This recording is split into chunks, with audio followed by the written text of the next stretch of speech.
이번 주 월요일 미국의 3대 신용평가 회사 중에 하나인 S&P 글로벌이 스트래티지에 대한 신용평가를 내렸습니다. 참고로 이 회사는 S&P 500 지수를 운영하는 회사이기도 한데요. 그런 의미에서 이 기관이 스트래티지를 어떻게 생각하는지를 아는 게 중요합니다. S&P 글로벌에서 부여하는 신용 등급의 경우 두 가지로 나뉜다고 하는데요.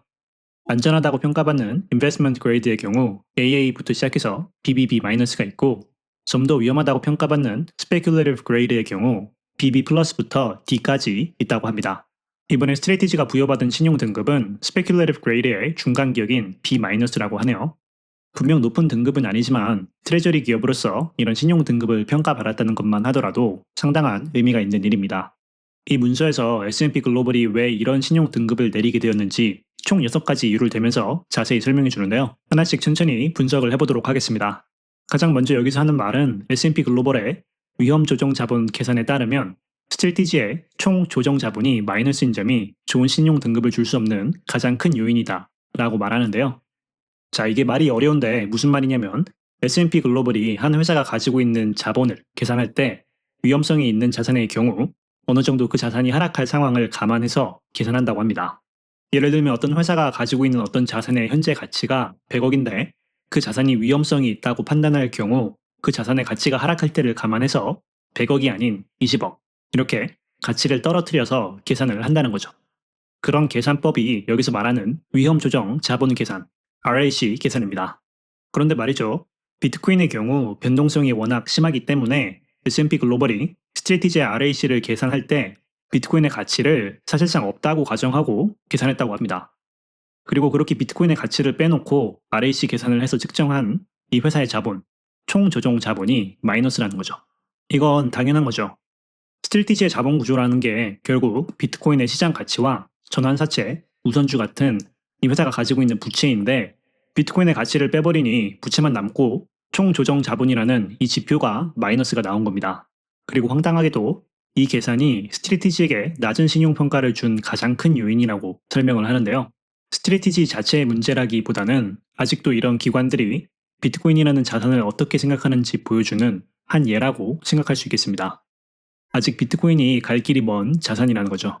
자, 두 번째는 현금 흐름에 관한 이야기입니다. 비록 이 회사가 새로 생긴 FASB 규정 덕분에 올해 들어서 6빌리언 달러에 달하는 엄청난 어닝을 보고할 수 있었지만 그렇다 하더라도 제대로 된 현금 흐름이 부족하다는 걸 지적하고 있는 거죠. 이렇게 새로운 회계 룰 덕분에 엄청난 EPS가 기록되는 것에 큰 의미를 두고 있지 않다는 이야기입니다. 자, 이게 제 생각에는 꽤나 중요한 사항인데 제 메타플래닛 영상을 봐보신 분들은 아시겠지만 메타플래닛의 경우 현금 흐름을 만드는 걸 상당히 중요시 생각합니다. 그런 이유로 풋옵션을 파는 비트코인 인컴 제너레이션을 통해서 적지 않은 수익을 올리고 있고 다른 두 가지의 사업 모델을 더 발전시켜서 현금 흐름을 높이려고 하고 있죠. 하지만 마이클 세일러의 경우 현금 흐름을 만드는 것에 아직까지는 크게 관심이 없는 것 같습니다. 이게 마이클 세일러가 워낙 비트코인 맥시 중에 맥시이다 보니 이런 결정을 하는 것 같은데요. 세일러처럼 정말로 비트코인이 매년 30% 상승하는 자산이라고 생각한다면 현금 흐름을 만들기 위해 시간과 돈을 투자하는 것 자체가 낭비라고 생각하는 게 맞습니다. 현금 흐름을 만들기 위해서 시간을 쏟는다는 것은 직원들을 더 뽑고 월급을 더 지출해야 한다는 것이고 혹은 메타플래닛처럼 현금을 담보로 풋옵션을 판다고 하더라도 상당한 현금이 여기에 묶여있기 때문에 기회비용이 발생하기 때문이죠. 거기에 더해 세일러가 주장하는 것은 현금 흐름을 만들게 되면 그 이익에 대한 세금을 내야 하기 때문에 지금처럼 일반주 ATM을 통해서 비트코인 매수를 하던가 우선주 배당을 하던가 하는 게 가장 효과적인 방법이라고 설명하더라고요. 참고로 ATM을 통해서 모은 자금에 대해서는 세금을 내지 않아도 된다고 합니다. 그래서 요즘 투자자들 사이에서도 메타플래닛처럼 현금 흐름을 만드는 게 맞냐 아니면 스트래티지처럼 현금 흐름에 신경 쓰지 않고 비트코인을 바로바로 매수하는 게 맞냐 이런 토론이 이어지고 있는데요. 제 생각은 이렇습니다. 이 회사를 평가하는 모든 이들이 세일러 같은 비트코인 맥시라면 세일러 같은 선택을 하는 게 맞습니다. 하지만 말이죠. S&P 글로벌의 이런 평가를 봐도 알 수 있듯이 이 회사를 평가하는 99%의 사람들은 셀러와 같은 비트코인에 대한 확신이 없습니다. 물론 시간이 지나면서 비트코인이 모두에게 인정받는 자산이 된다면 그건 다른 이야기겠지만 과연 그런 날이 그렇게 금방 올까요? 그렇기 때문에 새로운 FASB 룰 덕분에 이번 분기에 이 정도의 역대급 영업이익을 남겼다 라는 전통 금융기관에서는 지금 신경 쓰지 않는 메시지를 고집하기보다는 현금 흐름 창출이라는 메타플래니처럼 일반인들이 이해할 수 있는 사업 모델을 어느 정도 포함하는 게 좋지 않나 하는 게 제 개인적인 생각입니다.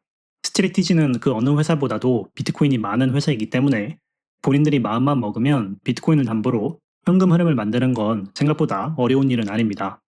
세일러가 생각보다 생각이 유연한 사람이기 때문에 앞으로 생각이 바뀔지 한번 지켜보도록 하겠습니다. 그 다음 사항으로는 스트레티지가 가지고 있는 비트코인이 해킹당할 수 있다. 특히 여기서 프라이빗 키가 도난당할 수 있다. 이런 황당한 이야기를 하는데요. 스트레티지의 경우 본인들의 비트코인을 직접 보관하지 않고 코인베이스가 운영하는 코인베이스 프라임이라는 기관들을 위한 비트코인 보관 서비스를 사용하고 있습니다. 미국의 대표적인 비트코인 ETF인 블랙락의 아이빗도 코인베이스 프라임을 사용하기 때문에 스트레티지에게만 해당되는 어떤 리스크가 있고 그런 건 아니죠. 그런 의미에서 이 사항은 크게 의미가 있는 사항은 아닌 것 같고요. 이 사항은 스트레티지가 자본시장에서 다양한 방법으로 자본을 조달할 수 있는 건 알겠는데 비트코인 하락장에서도 이렇게 효과적인 모습을 보일 수 있냐 하는 의문입니다. 예를 들어 비트코인 하락장에서 일반주 ATM을 해야 하는 상황이 오면 회사에게 타격이 된다 이런 말인데요. 이건 맞는 말이긴 한데 반대로 생각해보면 이건 어느 사업 모델에나 해당되는 사항입니다. 사업이라는 건 결국 어떤 아이디어에 베팅을 하는 겁니다. AST의 경우 본인들이 인공위성을 만들어서 운영을 하면 현금 흐름을 만들어낼 수 있다는 아이디어에 베팅하는 거고 스트레티지라는 회사는 비트코인의 장기적인 성장에 베팅하고 있는 거죠. 그렇기 때문에 비트코인 하락장이라는 본인들이 베팅한 것과 반대의 모습이 펼쳐지는 조건이 되면 스트레티지가 좋지 않은 모습을 보일 것은 어떻게 보면 당연한 이야기입니다. 어느 회사에나 존재하는 리스크라는 거죠. 자, 이제 마지막 이 두 부분은 전환사채와 우선주에 대한 언급인데요. 제 영상에서도 몇 번 언급한 전환사채의 만기 리스크에 대한 언급을 하고 있습니다. 스트레티지가 현재 운영 중인 전환사채가 80억 불 정도 되는데요. 2028년 만기되는 사채를 시작으로 2032년까지 이 사채들이 발행되어 있습니다. S&P 글로벌이 우려하는 것은 이 만기 기간이 다가왔을 때 MSCI의 주가가 높게 평가받지 못해서 이 빚들이 주식으로 전환되지 않고 현금으로 갚아야 할 경우 스트레티지에게 큰 타격이 될 수도 있다는 것을 이야기하고 있는 거죠. 그리고 그런 이유로 세일러가 전환사채 대신 우선주 운영을 더 선호하고 있는 거고요. 마지막으로 우선주에서의 배당에 대해서는 약간의 리스크가 있다고 평가하고 있는데요. 우선주 배당을 해야 하는 리스크가 있긴 하지만 이 회사가 가지고 있는 비트코인 보유 가치에 비하면 지불해야 하는 배당의 규모가 상당히 작기 때문에 큰 리스크는 아니라고 평가하고 있습니다.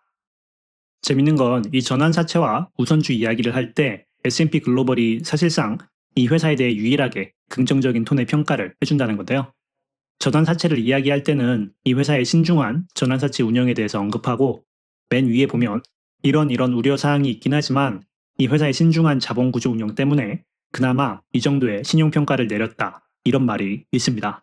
제가 자주 이야기하지만 이 회사의 자본구조에 대해서는 전통기관들이 보기에도 별로 비판할 점이 없다는 거죠. 그렇기 때문에 폰지 사기 운운하는 사람들의 의견에는 별로 신경 쓰지 않아도 됩니다. 자, 마지막으로 정리해보자면 사실상 S&P 글로벌이 가지고 있는 가장 큰 우려는 스트레티지가 비트코인이라는 위험한 자산에 올인하고 있다는 점, 그리고 현금 흐름이 부족한 회사라는 점입니다. 이들이 가지고 있는 비트코인에 대한 인식은 스트레티지 입장에서 바꿀 수 있는 게 아니니까 어쩔 수 없다 치더라도 현금 흐름에 대한 부분은 회사 입장에서 바꿀 수 있는 부분이기 때문에 세일러의 마음이 바뀔지 앞으로 두고 보는 게 중요할 것 같네요. 특히나 언제가 될지 모르지만 메타플래닛이 신용평가를 받는 날이 오고 이들이 꾸준한 현금 흐름을 만들어내고 있다는 사실 때문에 스트레티지보다 좋은 신용평가를 받는 날이 온다면 세일러 역시 마음을 바꾸게 되는 계기가 되지 않을까 생각해 봅니다.